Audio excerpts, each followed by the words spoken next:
Mitchell. How are you, Neil? I'm very well, thank you, Steve. All the best to you. How are you doing? Yeah, good, mate. Good. I'm sure we'll be joined by Steve Hastie as soon as he can get on. We've not heard from him to say that he wasn't coming on, and it's only about an hour since we spoke to him, so he should be joining us at some point. Before we start, I am gonna read this letter because we're getting inundated with questions already. Nick Woppert on Twitter, Aye. good guy who I go to the gym with. Actually, he's put a letter in Mr. Masters at the Premier League, and letters seem to be the thing to send in. So he thought he'd send one in from our perspective. So he says, "Dear Mr. Masters, with reference to the proposed takeover of Newcastle United, I feel the Premier League are now doing untold damage and harm to Newcastle United and its fans by delaying this decision. There are fans that are still paying for season tickets with no likely games. There are members of staff that are currently still on government furlough with no end in sight and no direction coming from senior figures at the club. And there are now questions about how ready Newcastle United will be for the remaining season and next season, as the current owner has basically posted the keys to the club through the letterbox, so to speak, and washed his hands and walked away.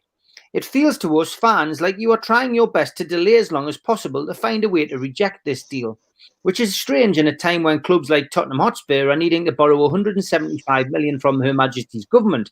You would think the Premier League would need some new money and competition, especially in a time of uncertainty in the short to medium term. I stand by my point that if this were Manchester United, Liverpool, or Arsenal, the takeover would have already passed the test and completed with no leaks to the media, which seem to be coming on almost a daily basis. We, Newcastle United fans, need you to help us move on from the Mike Ashley disaster as quickly as possible and try and put it behind us. All we want is a club that tries to move forward and to compete once again in the Premier League instead of being a club that is happy to finish 17th every season. Surely you yourself want to see another team compete in the best league in the world. Many thanks, and I look forward to your reply. Kind regards, Nick Woppert." So that's at Nick Woppert on Twitter. Give him a follow. He's put a very interesting letter in there, as we say, to Mr. Masters. He's also written a similar letter to Chi on Wura, obviously, who we know quite well. So yeah, I mean, what was your take on that, Stephen? Here's Steve Hastie coming in as well. Welcome, Steve. Delayed Steve Hastie. How are you doing, mate? I'm fine, man. Good stuff. So what did you make of that then, Neil, that letter? It's well written. It's well put together. I think it covers the feelings and thoughts of fans as a collective, really, and it's done in quite a sensible and reasoned and not a dramatic or an aerated way. As ever, the challenge here is about legalities, and I remember being sneered at a little earlier in the year when I suggested that somebody with connections to the Premier League had told me that they were bricking it about having to potentially deal with this. And now we see why. Now we see why that phrase was used. I don't think it's so much about delaying to find a way to stop it. I think that making sure legally they've got nobody at their backs, they're covering themselves legally more than anything else. And that's where I think some of the current state of confusion about where everything's actually at is that, you know, they may have actually let something slip to buyer and seller. Look, on the face of everything, we're reasonably happy here, but we've just got to be sure all the I's have got to be dotted, the T's have got to be crossed. It's super frustrating. Before we came on, we were talking, Steve, about it's like the boxing border control, you said, where there's just nobody there, everything's being done remotely.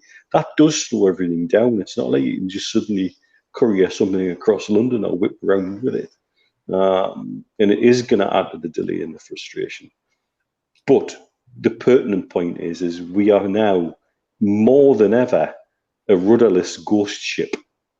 You know, we're the Titanic with Daffy Duck at the wheel. And there's just, you don't know where we're headed because there is no direction and no focus. And that comparison he makes about the owner posting the keys through the letterbox and buggering off, that's effectively where we are at the moment. And that's not good short term, medium term, or long term for the club, the fans, and everything else. And it's now starting, I think, to to let people ask serious questions about the credibility of the Premier League at the moment as well. Steve, welcome on tonight. And what I want to ask you, Steve, really is got put a question on Twitter, and they asked us if I would bring this up tonight on the show. They're thinking worst case scenario. Where does the club go if the takeover falls through? And he said people seem to be avoiding this question. You're always accentuating the positive, Steve. You're saying it's going to happen, and everyone else seems to be happy with that. But he says, what if it doesn't happen? He says, where do you see the club going? What's next? What's the next course of action? It's not something you want to think about, but yeah, in the real world. If something does get knocked back by the Premier League, where does the club go, Steve? Is it a downward spiral? Well, if it doesn't go ahead, the club carries on in the manner that it has done, with more and more frustrated fans for a start. Probably 52,000 this time, not the 10,000 who've walked. That's the first port of call. The embarrassment of the people who are running the football club. That's an issue worldwide in football. The name of Newcastle United, we've been at the forefront of so much news over the last few months with this takeover, and everything has been positive. And that, we've all accentuated the positive, because everything that's coming out that we've heard, everything that's, I know we haven't heard anything from the buyer or seller, but that we haven't had any denials, that we know that the case has been carrying on. Then the Premier League have stepped in, and where do we stand if it doesn't happen? Basically we're back to where we were start the season when Rafa left. We're back into that situation, really. That's all I can genuinely and honestly think. Whether that's the impact of that, as I say, supporter wise, there's going to be nobody in the ground anyway. We're going to have games without crowds, so we're not going to see a backlash in that. Sorry, we're not going to see a backlash, are we? In that respect, we're going to see a totally different backlash. And how that plays out, whether that plays out in the media only, whether we get the opportunity to play that out, I just haven't a clue, really. Haven't a clue. Yeah, I'm gonna try and get through the questions tonight, because there's a lot coming in, lads, as you'd appreciate. So I think we'll try and keep our answers a bit shorter than we would normally do, because we're not going to need to fill the show. Gary Hannon says, "Hi guys, I've got a message for you. Would you like to see the takeover done on the 9th of June from the NUFC Music Blade and Races track at Newcastle United?" It's a good date. Somebody suggested it the other night, and Steve Howie ended up saying it, and he was hoping he wouldn't get used to come up with a new date. But Neil, that would be a great day, wouldn't it? The 9th of June. If in an ideal world, you couldn't think of a better way of celebrating the Blade and Race. Yeah, absolutely. That would be rather. That would just box it off very nicely. Things tend not to happen like that for us, but yeah, that really would just cap it off wonderfully, wouldn't it? Would do, yeah. Tom Fry. I'm just wondering how we would sort 2020 into a fifth verse of the Blade and Races then.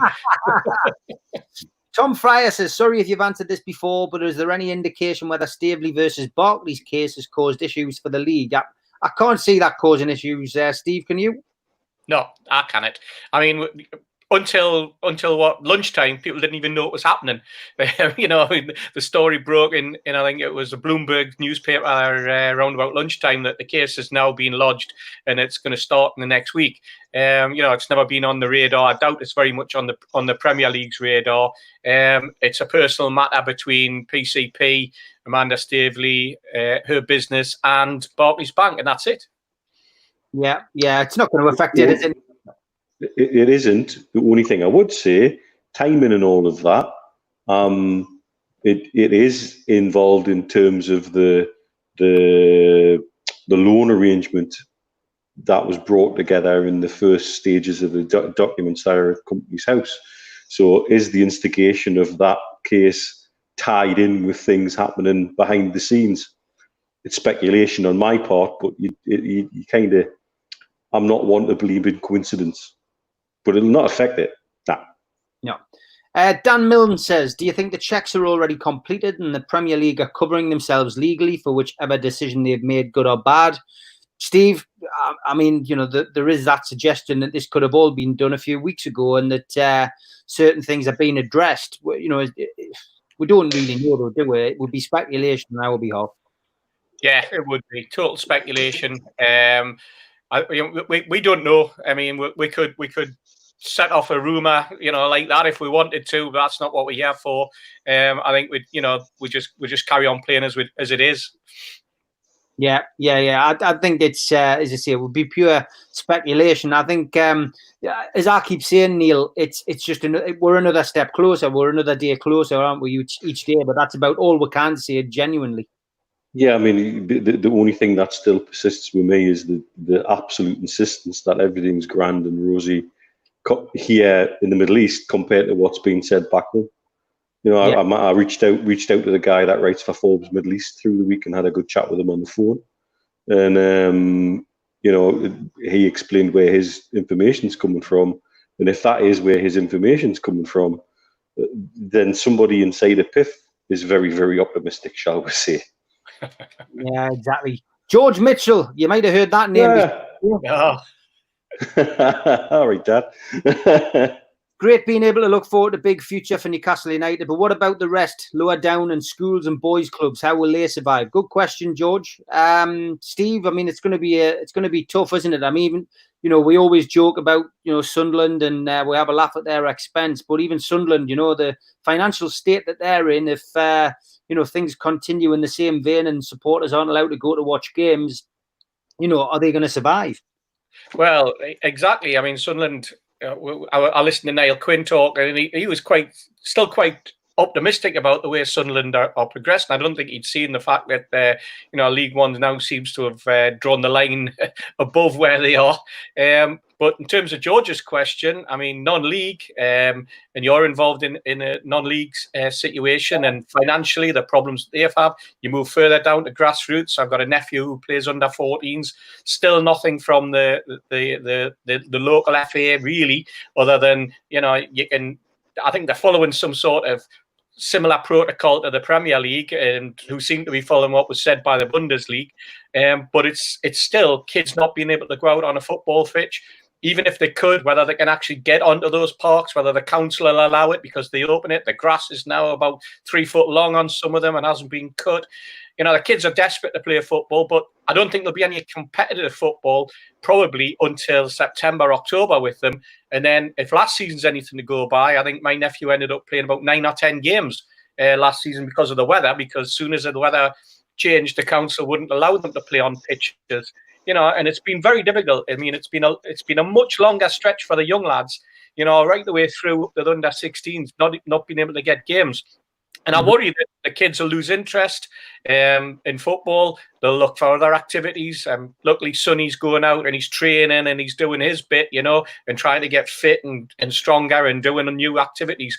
But you know, I worry for that lower level of the league in terms of football, and I also worry about what's happening with, say, our under 18s, under 23s. None of those are playing football at the moment. They just seem to have been forgotten about, and it's only the Premier League that anyone seems to be concentrating on, and then first teams in the lower divisions. Yeah, Mitch, quick question for you here from Michael Gow. He says, you live in the Middle East. Do you think that, as I do, that the Qataris are spending a lot of money on spreading disinformation about the detail of the takeover? In a word, yes.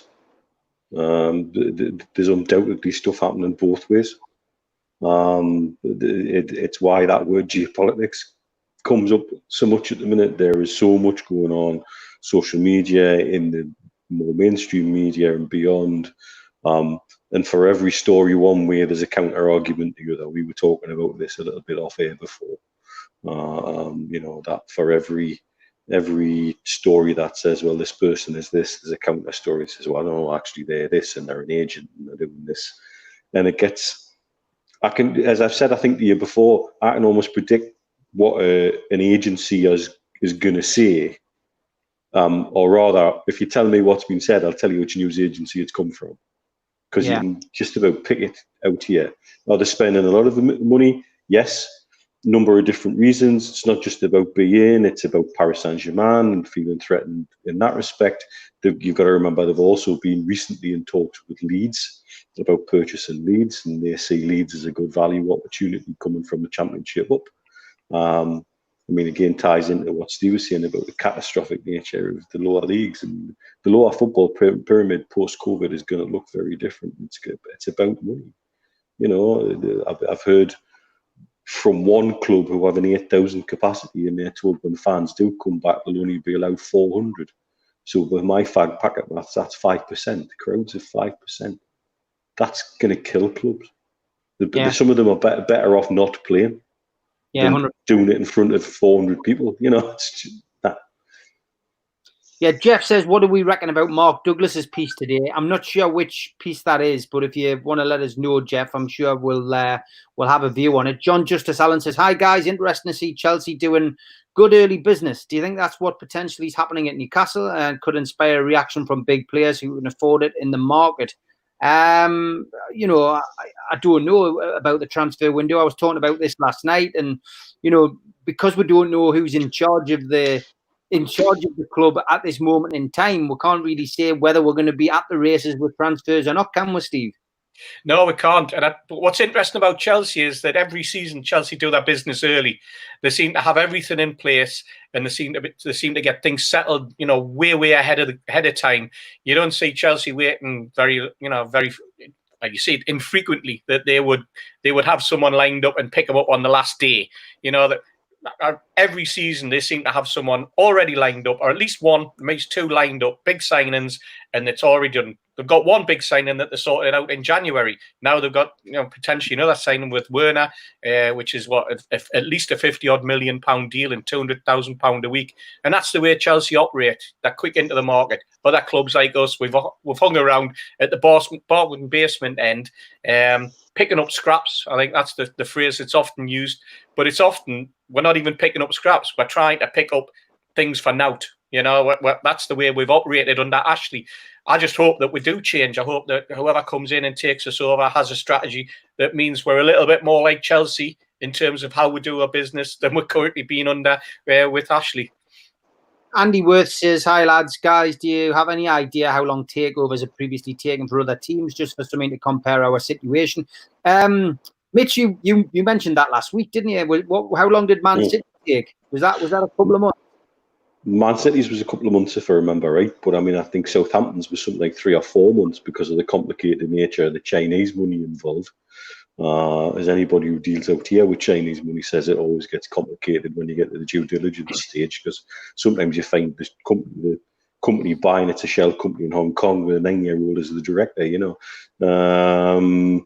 So that can be awkward. Let's look at another one, Chants. Charlton was bought by a company who had links to Abu Dhabi, and that got approved, and then suddenly at the last minute got unapproved after the guy had already got the keys to the club, you know. So there's no set thing we can compare it to, and then nobody's trying to do a takeover in the middle of a pandemic. There's just nothing we can compare it to. That adds to the frustration. Anything that you could pick as a benchmark has just been thrown out the window. Yeah.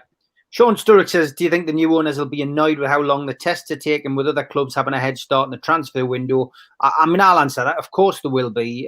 You know, they'll not be happy, you know, that the tests are taking a long time, but I'm sure they'll be well prepared for it. James May says, hi, everyone. What are your views on Hattasenga's statement to the BBC saying, I'm cautiously optimistic the Premier League will make the right decision? This comes, Steve, really from another leak, another letter that's thrown out into the media from Richard Masters. Essentially saying, you know, showing some sympathy. I mean, what do people expect? You know, he's not going to write to this lass and go, you know, I couldn't give a toss about what's going on. I think I saw Shell come out with that today. Red Rose Michelle, I think she said something similar. You know what I mean? He's not going to be unsympathetic in a letter, but it's a leaked letter, for God's sake. But I mean, you know, what's your views on that? Well, I'm cautiously optimistic as well. But I'm optimistic that it'll go the way that I want it to go. Probably in the same way as whoever's written that letter on her behalf has done exactly the same. And I think it's again, we talked about the trolls, and you talked about disinformation, and earlier Neil mentioned when you asked him about the money that's being spent in Qatar and elsewhere trying to derail it, or trying to put obstacles, or trying to stall it, or whatever it happens to be. And I think this is just another one. It's just another one of those letters. We'll never know whether it really came from them. If it did, it's just a repeat of the letter that we dealt with when we did the Zoom conference with Chief a few months, well, probably just seems like a few months ago now, back in April, I think it was. So it's exactly the same. It's just more regurgitation of the same news, the same words, the same opinion, just trying to sort of like keep sticking this the stick into the fire and hoping that it suddenly ignites again, isn't it? That's what's going on. Yeah, John Ball's asking what our opinions are on the much talked about singing section at St James's Park. A lot is said about the magnificent atmosphere at Newcastle, but over a number of years, this hasn't been so. I mean, he's right, isn't he, Mitch? The atmosphere hasn't been what it used to be, over the last few years, mainly because of the apathy, I suppose. The few times I've been back over the last few years, it's noticeably different every time I come. And you can sense it on the telly out here as well. You can see there's quiet periods, and where a singing section. I mean, the singing section effectively were our own worst enemy, because they did create a great amount of enemy, a great amount of noise, and then all of a sudden the owner didn't like what they were singing about him, and that was it. It was broke up. It's that's the irony of it all. I think to have an area. I mean, I know with this work Steve's done with Bundesliga teams in the past. He would probably, add to this a bit better in terms of with some of the fan groups there. But to have a core base who are prepared to lead and integrate, we had the lads with the flags and things like that add to the atmosphere. You need that, because it's a two-way street. Yes, the football has to feed the fans, but there are times when the fans need to feed the footballers as well. And that's one of the weird things that's going to be about being played behind closed doors, is that element's missing. But when we can get everybody back safely, I do think there's a need for some sort of Tifosi-like group, whatever you want to call it, who can coordinate an atmosphere. Yeah, question for you here, Mitch. We've been talking about this guy today, actually. Joe McLaren. Just want to ask Mitch, Med mentioned all the WhatsApps he got from the fans to him. Yes. I actually had WhatsApps off Midhat myself today, where Steve would tell you about a totally different matter. And I think the thing it showed with him was his passion. He's a big Liverpool fan, and he gets it, he understands it, and he got carried away. And he started answering because he wanted to show he cared, and he wanted to show how much heart he had for it all. But then some of the stories he's got, about picking up WhatsApp calls at 3 a.m. and some of the things that were written and some of the things that were said and done on these WhatsApp calls, just almost begging him to buy the club. And I think that's one of the biggest things that resonates with him. He regrets it totally, because he says by his own admission he got very carried away. But then again, I think I take that as a very quaint positive rather than any negative, to be honest. Haven't met him and got to know him actually yet. And same Steve.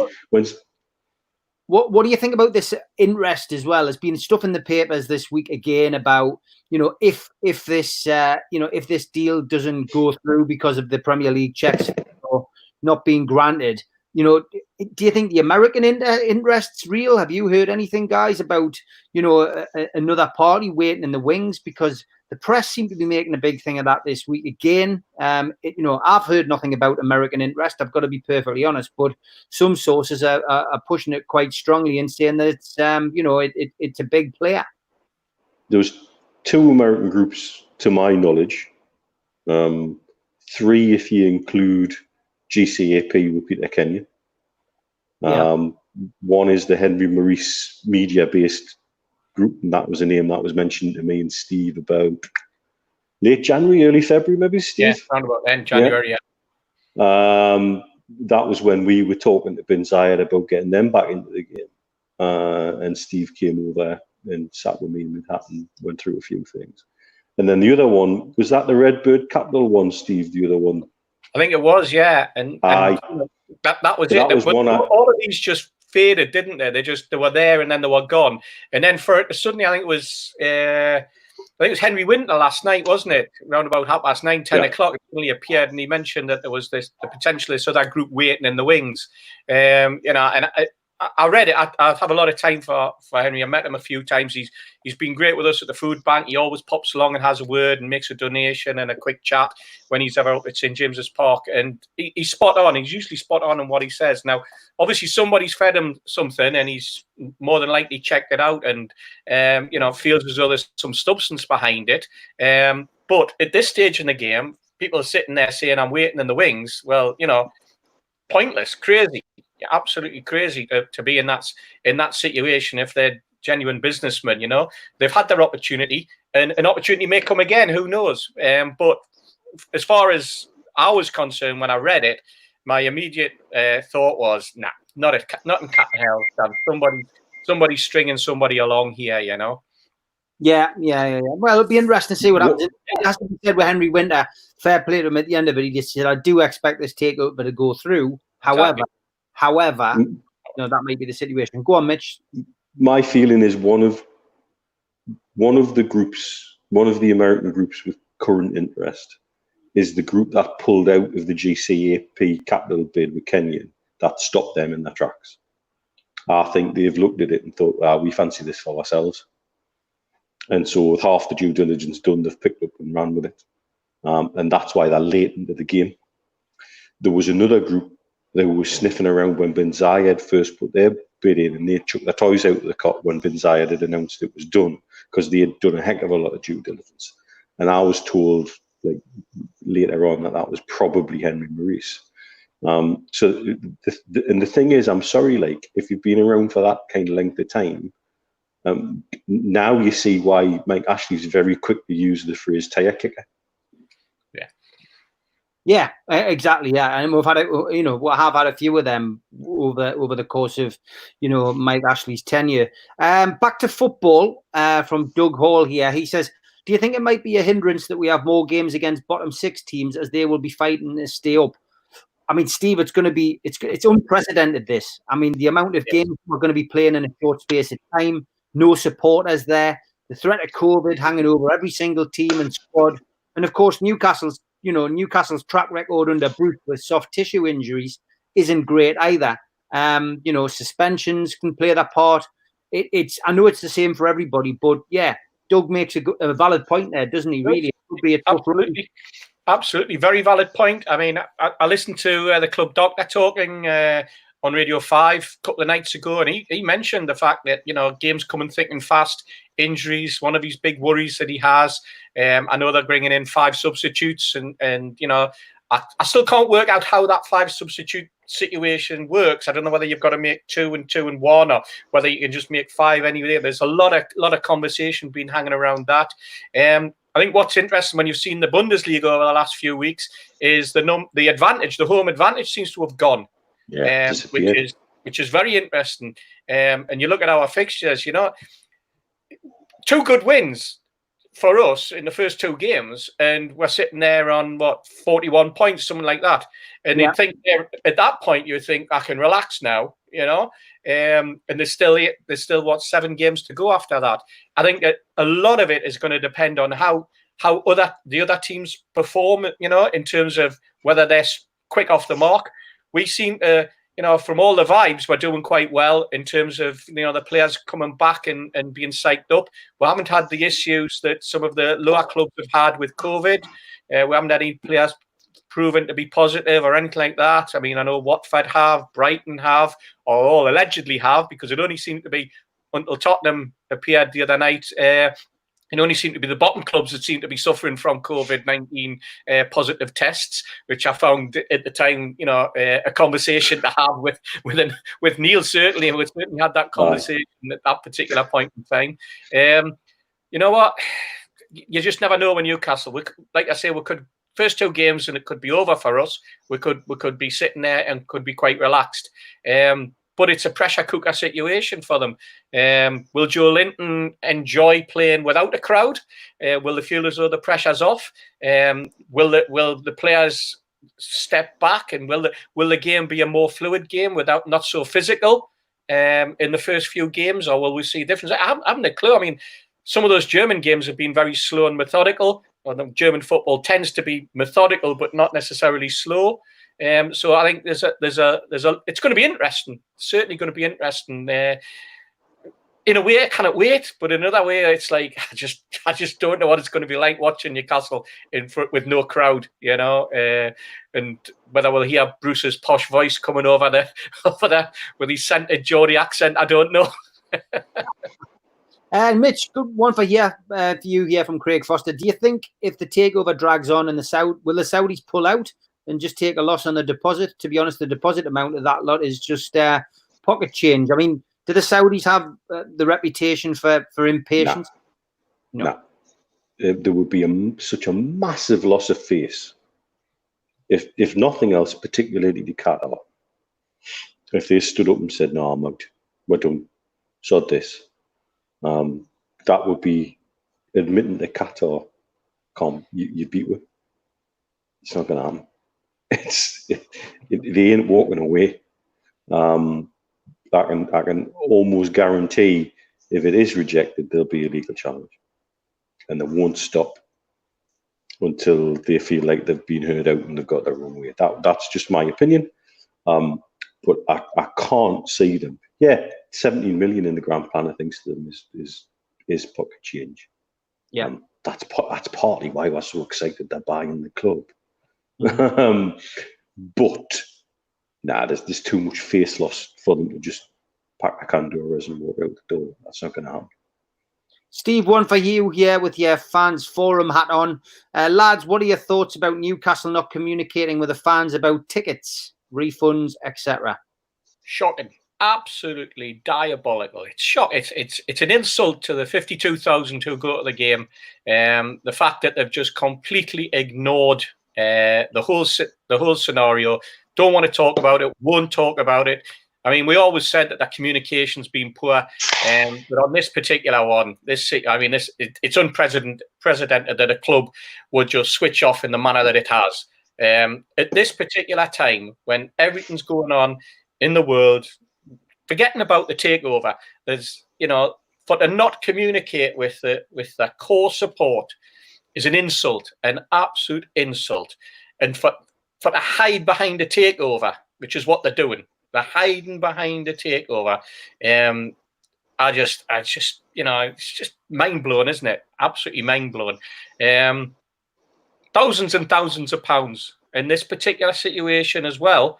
Not just the odd game, not just a cup match, not just this season, but next season's money's already coming out.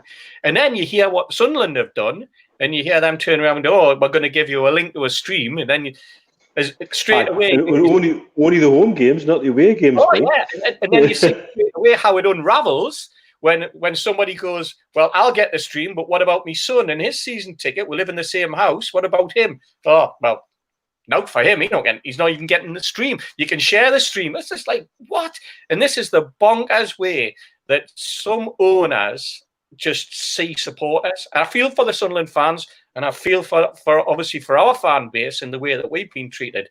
It's diabolical, absolutely diabolical. And the call to Gallagher end, I tell you what, somebody needs to hang for this. Yeah, 100%. I agree. Carl Chapman says, and it's the first time we've talked about Matty tonight, which we had a show virtually full of him last night. What do you make on Matty Longstaff's situation? Carl believes that he's worth 30 grand a week. Mitch, what's your thoughts on the Matty Longstaff situation? Well, I've tried very hard to speak to his uncle, who I know quite well, and his uncle's a lawyer, and he's given us all the lawyer's answers in the world. He's played us with Jeff Boycott's very straight bat, and I kind of getting out of him. The only thing he has said is don't believe everything you read. So I don't know where he's inferring with that. You have to look at a situation like this where something's been leaked. Who benefits from this? Is it an agent? Is it the player? Is it Is it actually, who benefits from this thing kind of thing coming out? Is it the slightly veiled message to the Premier League? Look, we're doing nothing about this and we can't do anything about this. Get your finger out and get this thing signed off. Is he worth 30 grand a week? Again, I cannot tell you in the post-COVID football world what anybody's worth. I genuinely can't. What you can look at, though, is what does it cost to replace him? If you look at the fact he's in the team ahead of someone like Saviet, who were paid not a small amount of money for, and he can't get into a squad, let alone into the team. Mm-hmm. So therefore, to replace Matty, even though he's not a regular starter, you're talking about Saviet kind of money and Saviet kind of wages. Yeah. Compare that to paying him 30 grand a week. Where does that balance out? Is he worth it? Probably not, in my opinion. But to be honest with you, like I say, in the post-COVID world, I can't really tell you what anybody's worth. Yeah, that new level's got to settle, and it's going to take 2 or 3 years before we really know. I've seen a lot of people, Steve, talk about Matty Longstaff, and I wouldn't go into percentage basis because I haven't looked at it that intensely. But I've seen pros and against, for and against. Some people saying let him go. He's not played that many games. There's a bit of talent there, and I would just let him go if that's the way he feels. But I've seen other people say we should be building. We should be building on young talent like that. We should be keeping him and Sean at the club. What's your take? I'm in the latter camp. You build a squad with lads like that at the heart of it. And your Paul Dummets who are part of it, people who know the club, people who have a heart for the club, and you blend those with your international players, your continental players, your bigger stars, if you like. Because Matty's only 19, and people are talking about the contract, and they hear £30,000 a week and this type of thing. Nobody really knows. Nobody knows how that deal's actually structured. It could be £30,000 a week within 3 years. It could be after so many appearances. The whole football structure, the way that contracts are structured now in football. So I wouldn't necessarily get hung up on the price. I'm more hung up on the fact that we can keep a lad like Matty Longstaff, a prospect, a very, very good prospect, and a player who could really, really play a big part in Newcastle United in the next 2, 3, 4 seasons. If he gets the chance with a good manager behind him who can coach him and can bring a lot more out of him that we've already seen. And, he is an exciting player. His brother's an exciting player. He may have struggled a little bit, but I think that was partly to do with what was a pretty bad injury that he had at the back end of the previous season. You've got it. The whole idea of youth football and having a youth system is you have players that you come in. We've got to get away from this conveyor belt scenario that you play a player. You have players in the juniors and in the ranks, and then you just chuck them out.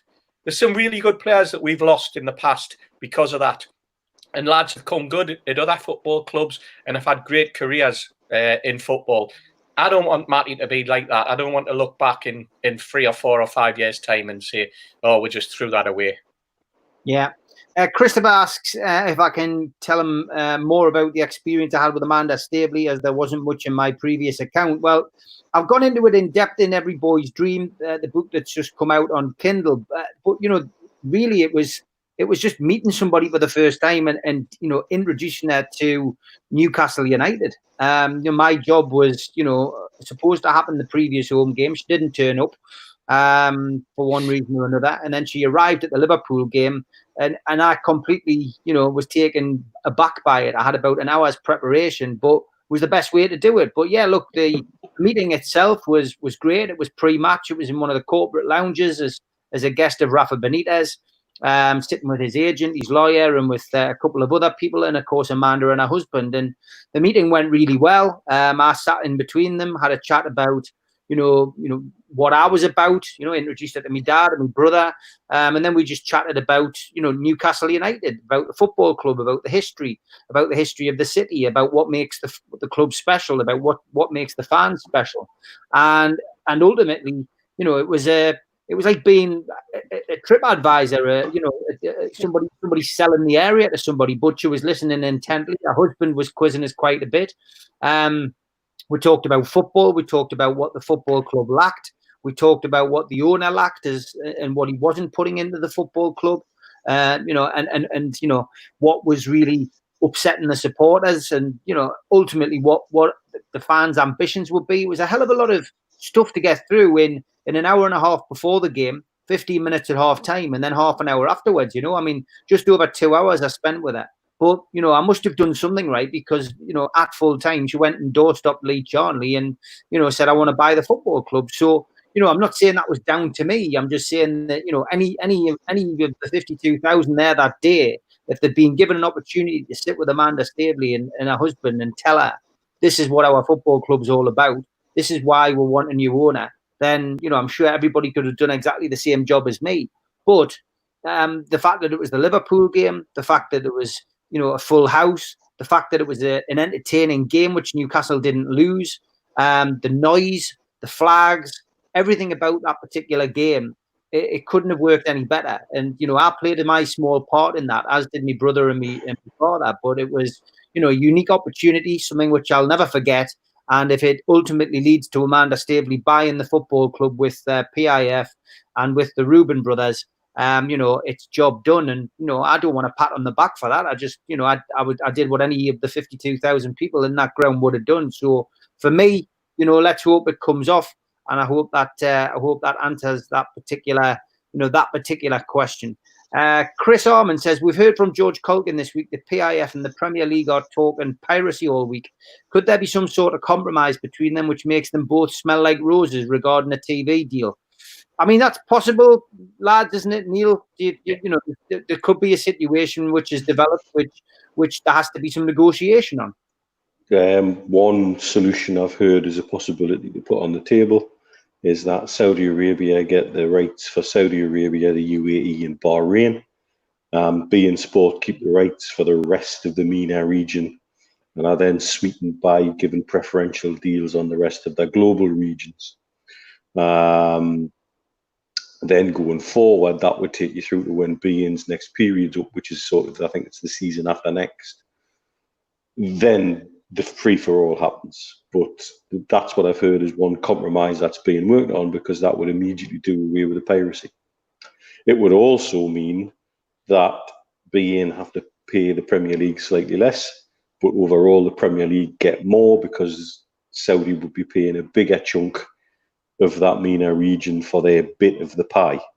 And I've been told that that's something somebody within PIF has actually been working on as a proposal. And that would be a very neat way to box piracy off. The easiest way to box a piracy off is make any coverage in Saudi official. Mm. Yeah. I'm just going to announce that obviously we've got peak viewing figures, lads. It's really good. You know, I think we should be humbled. You, Steve and Neil, you know, you're the biggest pull. We'll get all these ex-legends on, but we've got over 500 people watching tonight. I just want to thank everybody for doing that. Thanks, guys. Big family, Steve. Yeah. No, it's very nice for people, you know, and it's nice to know that people, you know, enjoy what we've got to say. Thank everybody for doing that. Obviously, next week we'll not be able to get all the lads on together because obviously we use StreamYard and we only get 20 hours of that a week. 20 hours a month, sorry. So we'll still be doing a chat with Neil. I think I might do one with you as well, Steve, but they'll have to be separate. And we'll put them on the YouTube channel. So those of you who watch them on catch up, you'll be able to see the lads next week. And then hopefully the week after, we'll be back into our free subscription for StreamYard and we'll be able to do a live chat again. But thanks everybody for supporting us. It means a lot. I'm glad that you enjoy them.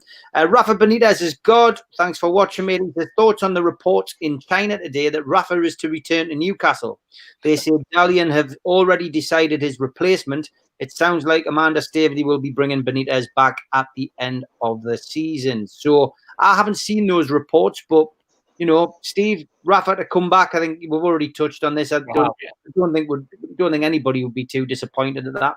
No. I mean, we talked about it last week, and you asked us whether it was Pochettino or Rafa, and you know, I think I made my feelings known on that one. That I saw Rafa as wanting them there to because he knew the club and wanted him to finish off what he had started. You mentioned last week how, you know, Rafa knew the squad. The squad's barely changed since he left. There was a lot in what we're saying on that. I'd like to think it would happen. Going back to your previous question, Stephen, the lad asked about Staveley. I remember being in the Strawberry that night after the match, and it came up on Sky Sports, and there were people actually in the Strawberry that thought the two blokes sitting in front of her looked very Arab and were there with her, and it turned out to be your dad and your brother. I think it was the beards. I think it was the beards that got them screwed. I didn't enlighten them. I just left it at that. I think my mates all had a good laugh about it because I did tell them. You know, I think Paul and Tony and John were laughing their heads off, and Anth, you know. But it just goes to show you can see something on TV, and then all of a sudden it just hits the stratosphere. So. Thankfully, we know that was your brother. We know it was your dad, and everybody else now knows as well.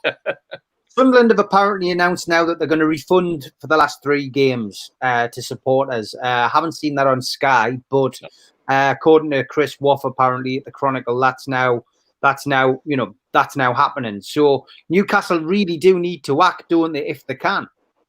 I think that the thing with Sunderland, though, is they've got no games, so there was nothing for them. You know, there's nothing to be streamed if they're not going to be.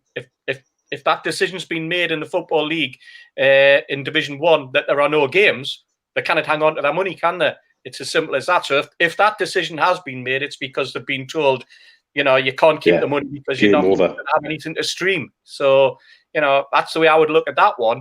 But yeah, Newcastle's money should be coming back whether it's streamed or not. You know, got to give that money back. Yeah. Nikos Mitch says, we keep hearing that PIF can't be linked to piracy and can't be blocked on it. So why would the Premier League have a leg to stand on in bribing them before sign-off? That's a very good question. And it's also a very good question about, is it bribery? And what are the Premier League trying to do to get extra into the pot out of this deal? Because there's elements of it do feel like that. And there's elements of it do feel, you know, a difficulty squaring that circle, because all of the legal challenges so far regarding BOQ and who was behind it and the where's and what's and the why for leave egg on the face of being sports time and time again, no matter who rules on it, whether it's a Swiss court or a French court or, you know, whatever. Pegs Wood, Ronnie. Oh man. We still have a home in Pegswood. It's hot in Pegwood. He never fails, does he? Ronnie Lillicoat always manages to put you off your stride with one of his comments. That's why I put that one up, lads. Matt Murphy says, if the Saudis fail the owners and directors test, is there any way that they could appeal or take it to court? Yeah, there is. Yes. Yeah, there is, because the as part of the owners and directors test, there's nothing in there about human rights, and there's nothing in there about piracy. Nobody in PIF has been involved in either of those scenarios and situations. So I think, ask. I think Michelle covered it on Wednesday night when she was on with Bill, and she went into that detail. Yeah, there's nothing that can stand up as far as we can tell, as far as what we've heard from lawyers. And from what we know ourselves from when you read exactly what the owners and directors test is about. Yeah, 100%. Yeah, there's loads of comments coming in. Jason Carter says, how can we believe all these fanciful reports when the takeover is constantly in doubt? It's clickbait, isn't it, Neil? We'll keep going on about clickbait, and unfortunately, that's the way it works at the moment. The amount of times, if you look, there's 2 things repeatedly happen with media at the moment. One, if you actually read the words in the story, is it quite different to what the headline is. So the headline will say one big thing, and then when you dig through the words of the report, it's not really that. And the other one is the newspaper announces shocking announcement at 10 a.m. and it's walked back by another reporter at the same paper 5-6 hours later. And this is rinse and repeat. It's happened time and time again. And it's a real problem. And it seems to be those papers that are suddenly gone behind paywalls on the internet that seem to be doing it more than anybody else, he said cynically with a jaded eye. But you know that seems to be the case, and they're the two things. Then as fans, it's really difficult to filter it out, particularly once we get onto social media, because sometimes people, all they're looking at is that extravagant headline. But actually, when you, like I say, the amount of times you read the report, even the one today from the BBC, you know, if you actually read the report, it's 2 weeks old news. Yeah, it's nothing, you know. Jay asks, when the takeover goes through, who would you like to see put in the director of football role if the club gets structured that way? Steve, any preference? It's interesting. Neil and I spoke about director of football and sporting director. Two totally different things, by the way, when you look at a structure in Europe. And we talked about the involvement that someone can have. And you're almost like a chief executive in the sporting director role, which has a viewpoint over the whole of the football, the whole of the club, the direction that the club's taking. A director of football is slightly different. Names-wise, I mean, you know what? If you look back at chief executives, for example, and then directors of football, I always thought David Dean did an excellent job as a chief executive at Arsenal way back in the day. Probably one of the you know, really upfront guys who ran a football club. I think it's changed now. You have, you know, in terms of, I mean, Man United, how long has it taken them? They've been talking about getting a director of football for about 3 seasons now and still hasn't come about. You know what? You've got people like Nikas Davizas. We're talking with him, Steve, didn't we, a few years ago? And Nikas was doing that type of job in Greece. And, you know, he told us how difficult the job was, but how also, you know, time-consuming, but absorbing it was for him, you know? And you've got to have someone who understands Europe. You've got to understands the whole football structure. And I think Newcastle, with Benitez there, would be better off with a sporting director and with Benitez sort of working very, very closely so that you have someone who was being shaped by Benitez, but understanding with a much bigger scope. And I think there's a lot of it has to do with who your manager is and what role the manager is playing. Benitez might actually not be the sort of manager who wants a sporting director sitting over the top of him, because he might see himself more in that role and doing everything, because he is Mr. Football, if you like. So I haven't really got a name. I wouldn't dare conjure up a name and throw it out there. I know I mentioned Nikos before, but that was just an example of someone who I knew who did the role overseas. And I've seen a few names. These people don't mean really that much to me in terms of, you know, their pedigree, etc., etc. So it would be difficult for us to throw someone up in the air now.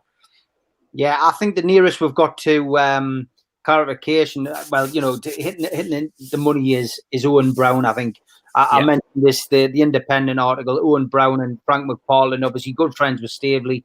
I can see them coming back into that role. I might be wrong, but you know, that was reported a couple of weeks ago, and I think that would be the choice. But you know, who knows? It's you know, it's you know, it's very important. It's a very important role. NLR, he says, off topic, is O Colaccini the best song? Or if not, what's your favourite song, lads? What's your favourite song of all time, Mitch?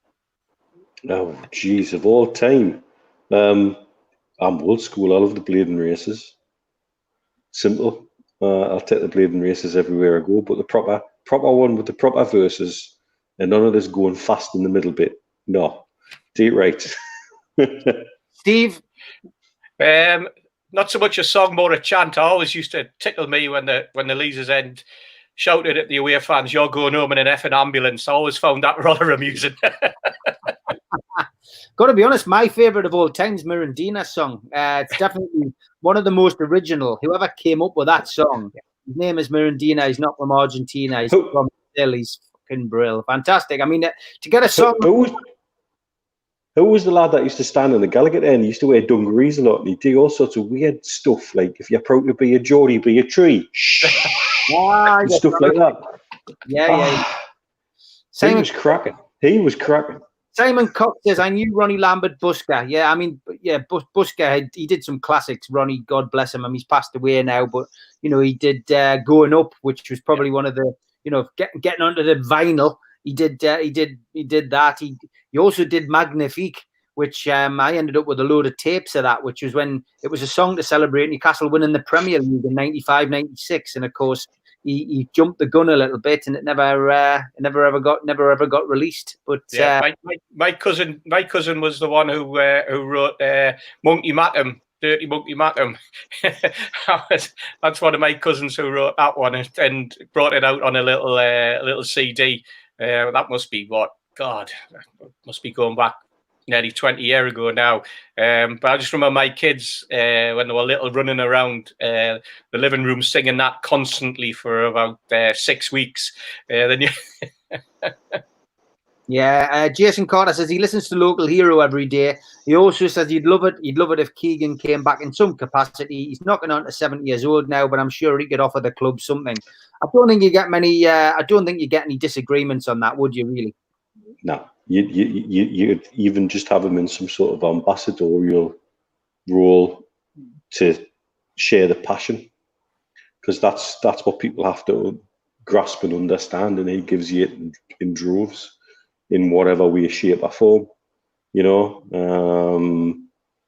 it's certainly something that I think has to be looked at to reconnect with, like we've talked about before, reconnect with the legends, and not even legends, just past players of all shapes and sizes, who can share their love and their deep love of the club. Because once this stupid bloody football club gets under your skin, yeah, it's more infectious than many other viruses. Yeah, good point. Talking about the virus, Andrew Kane says, with there being so many viewers tonight, should you get a little shout out to the NHS to thank any that's viewing tonight? Of course, you know, we're always thinking of the NHS and the fantastic job that they're doing. So, you know, I'm sure the lads will, you know, join me in thanking them. Absolutely. And Steve, former NHS worker myself, yeah, Bill Corcoran on obviously on Wednesday. I know you got a little message from Bill, haven't you, to read out? Yeah, absolutely. I mean, I'm talking to Bill just an hour before we came on, and he said he got so wrapped up in the conversation with yourself and Shell on Wednesday night that he forgot to say a big thanks to every single Newcastle fan out there who supported the food bank, not just from the day we started it, but over the last few months since we've had no football. The collections, the money that's continued to roll in has just been amazing. The raffles that have taken place and the donations have been made. There was a big push on NUFC.com, and Biffa was fantastic and sold and auctioned off some memorabilia that he had and raised about £6,000 or £7,000.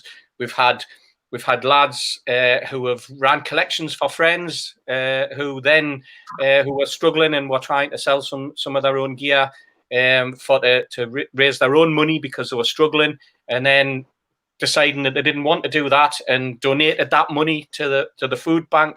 It's been absolutely tremendous, and you know, I mean, you can't say thank you enough to the fans who have supported the food bank and support the community in the manner that they have over the last 3 years since we started. We don't like doing it. We don't want to be doing it. We want this to end. We want people to be living in a society where food banks no longer exist because they don't need them. But while the need's there, Newcastle fans have rallied absolutely marvellously. And away fans when they've come along to St James's Park as well. But over the last 3 months, it's just been superb, and we can't thank them enough. Yeah, fantastic. You know, great work done by the food bank, and so you can follow them on Twitter, most importantly, and get all the details you need there, and you know how you can help. Yeah, well, the clock has beaten us again, lads. Loads of lovely comments, etc. And as I say, if people want to follow me on Instagram at Steve Wraith, we'll get Neil and Steve on next week for separate broadcasts. But if you haven't got time to watch them on Instagram or don't have Instagram, I will be loading them straight up onto YouTube next week, and then we'll all be back together again the following week. But lads, absolute pleasure. Hopefully the next time, as always, we will have an opportunity to celebrate. But until then, lads, have a good week, and I'll speak to you soon. Great Take stuff, care, lads. guys. Take care. Thanks, everyone. Cheers to your cat. Good to have the lads on, and I'm back tomorrow afternoon, 2 o'clock with Lee Clark. Back on YouTube, we'll be doing a live broadcast. That will be my last live broadcast for 10 days, and then you'll just be able to watch them back up. But yeah, follow me on Instagram if you want to watch the shows live next week, and we will be able to we will be able to continue to offer you the live chat where you can interact with the people who have got on. But have a good night, guys, and I will be back tomorrow at 2 o'clock with Lee Clark.